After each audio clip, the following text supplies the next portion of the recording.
I think the problem with the Space Pirates really is that so much of it is unavailable. Well, you have a lot of potential here. I think a lot of the VFX are somewhat original for low budget television. They're doing their best. It's kind of fascinating to observe them attempt to simulate the illusion of space travel and the transfer between vessels.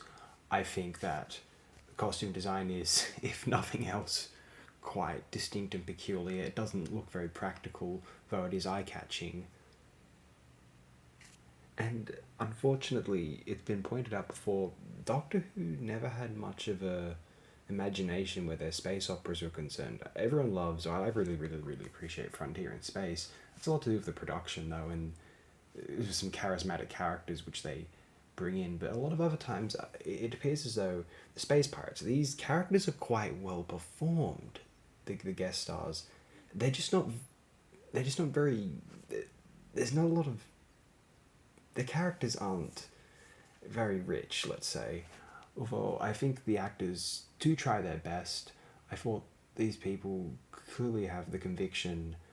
I just feel as though Robert Holmes, not a science fiction fan, it's been pointed out before, he didn't have the love for this kind of story. And frankly, I'm not sure if the space opera is much of a British science fiction tradition anyway. It's more of an American, Edgar Rice Burroughs, Flash Gordon, Buck Rogers sort of thing. I don't know if how well that ever really emanated from UK authors, maybe in a kind of more sardonic way by people like Michael Moorcock, but that's not necessarily what's going on here. And the sad thing is, we can talk more about the second episode when it arrives, because that is the available entry. It seems like a perfectly entertaining and likable piece of Who classic, and undoubtedly as a four-parter we'd have a lot more nice things to say about it. The padding seems to occur around 4 and 5. It's in my recollection. It can be kind of a blur.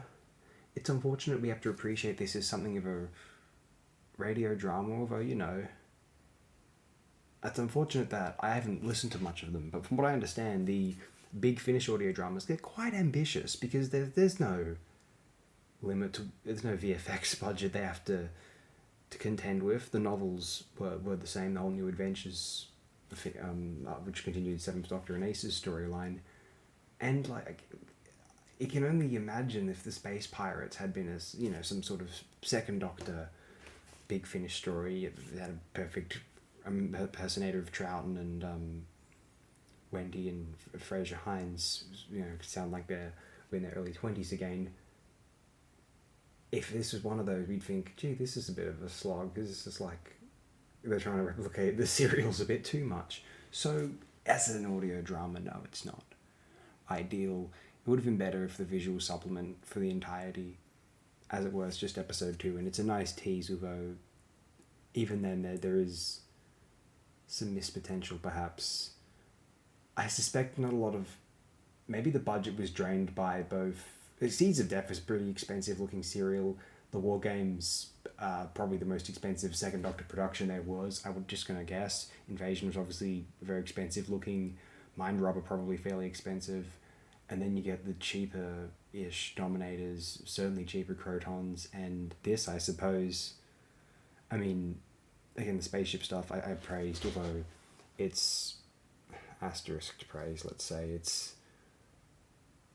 By the standards of a 1960s film, it's pathetic. But for a television show standards, it's alright, though, I suppose. We'll close it here. Thanks, everyone. I'll see you in the next entry.